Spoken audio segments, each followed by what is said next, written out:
and the staunch Brexiteer, who is now CEO of the Mississippi Center for Public Policy in the U.S., believes such a deal would offer massive benefits for UK consumers, thus vindicating the UK's decision to quit the EU in the first place. A comprehensive UK-US trade deal would be a massive boost for Prime Minister Boris Johnson, and International Trade Secretary Liz Truss traveled to Washington for talks with opposite number Catherine Tai, the U.S. Trade Representative, earlier this month. Mr. Biden, who has strong ancestral connections with Ireland, has voiced concerns about Brexit, and yesterday the White House took a swipe at Lord David Frost over his bid to renegotiate the Northern Ireland Protocol, citing concerns over the Good Friday Agreement. However, Mr. Carswell stressed his belief that the president's concerns could be addressed adequately and assurances given. Mr. Carswell told Express.co.uk, the UK government, I think, has done everything right. We're really waiting on the Biden administration, which has only been in office since January. This is clearly moving closer to the top of their priorities. Obviously, it hasn't been a priority until now, but I think we'll see movement on this. When people on this side of the Atlantic in the States look at the detail of what the UK government wants to do regarding the Northern Ireland Protocol, the more they consider the detail, the more they realize that it's not quite what perhaps they had been led to believe it was. And actually what the Johnson administration is proposing is perfectly reasonable. It's not going to result in the end of the peace process. It's the Theresa May, Michel Barnier arrangement that if anything has caused the recent upsurge of instability in the province.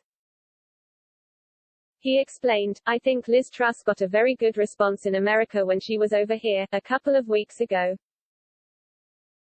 And I think this administration recognizes, as did the previous administration, that it is in America's economic interest for us to have a big bold trade deal. Asked specifically about Mr. Biden's reservations, Mr. Carswell said, I don't think that's going to be a fundamental problem at all. I think a lot of the behavior of the Biden administration can basically be explained by Barnier. They took on face value what they were told, now they've had the time to actually look at some of the issues. I think some of those objections are melting away.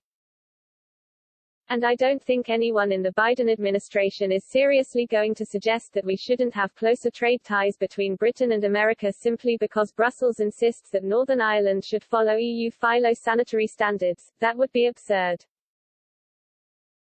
As for time frames, Mr. Carswell said, I think it could be done relatively quickly.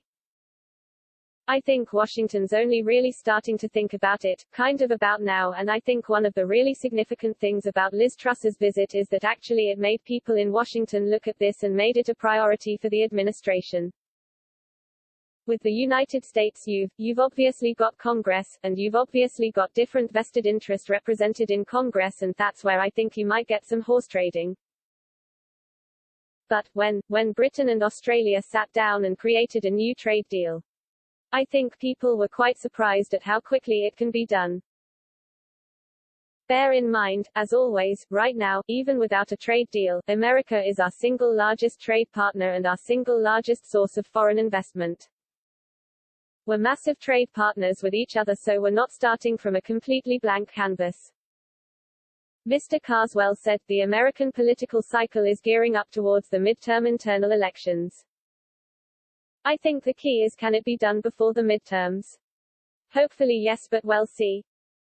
As for the benefits such a deal would bring, Mr. Carswell cited his recent Washington Times op-ed in which he said an Anglo-American free trade deal would be great news for consumers on either side of the Atlantic.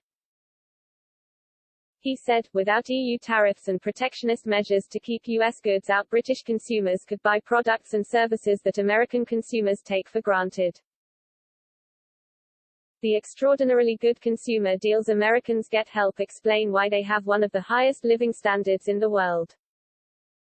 If Brits could purchase goods on similar terms, it would be a real boost for us.